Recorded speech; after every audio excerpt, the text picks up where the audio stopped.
jungle. प्रभाग समिती सभापती निवडीचे मुद्दे. क्षेत्रीय स्तर. शहरातील नागरी सुविधांच्या विकेंद्रीकरणासाठी महत्त्वपूर्ण असलेल्या चारही प्रभाग समित्यांच्या सभापती पदावर महिला सदस्यांनी वर्चस्व राखले असून सर्व निवडी बिनविरोध झाल्या आहेत. प्रभाग समिती क्रमांक 1 या समितीच्या सभापतीपदी श्रीमती अश्विनी नंदकुमार कोळेकर यांची निवड झाली. श्रीमती रईसा शिकलकर यांनी उमेदवारी अर्ज मागे घेतला.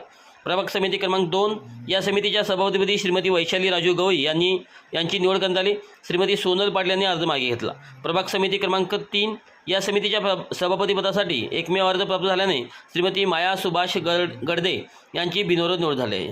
प्रभाग समिती क्रमांक 4 या समितीच्या सभापतीपदी श्रीमती अश्विनी विनोद कोळ यांची निवड झाली. श्रीमती बिल्किस बानू सादिक बुजुर्ग यांनी माघार घेतली. प्रशासकीय संनियंत्रण व उपस्थिती. सदर निवडणूक प्रक्रिया अत्यंत पारदर्शकपणे पार पाडण्यासाठी महानगरपालिका आयुक्त श्री सत्यम गांधी भापरस्ते, अतिरिक्त आयुक्त श्री राहुल रोकडे आणि महापालिका सचिव श्री सहदेव कावडे यांनी प्रत्यक्ष उपस्थित राहून तांत्रिक व प्रशासकीय मार्गदर्शन केले. या सभेचे संपूर्ण इतिवृत्त पुढील प्रशासकीय कार्यासाठी विभागीय आयुक्त कार्यालयाकडे सादर करण्यात आले आहे. या निवडीमुळे महानगरपालिकेच्या सर्व वैधानिक समित्यांचे गठन आता पूर्ण झाले आहे.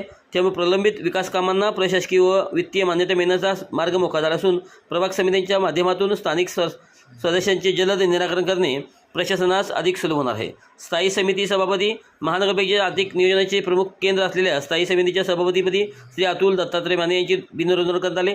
महिला व बालकल्याण समिती सभापती या समितीच्या सभापतीपदी श्रीमती बानू मुसा जमादार यांची निवड झाली. श्रीमती अंजली जाधव यांनी माघार घेतले ही बिनविरोध निवड झाली. समाज कल्याण समिती सभापती. समाज कल्याण विभागाच्या सभापतीपदी श्रीमती गीता सूरज पवार यांची बिनविरोध निवड जाहीर करण्यात आली. प्रभाग समिती सभापती निवडीचे मुद्दे. क्षेत्रीय स्तर.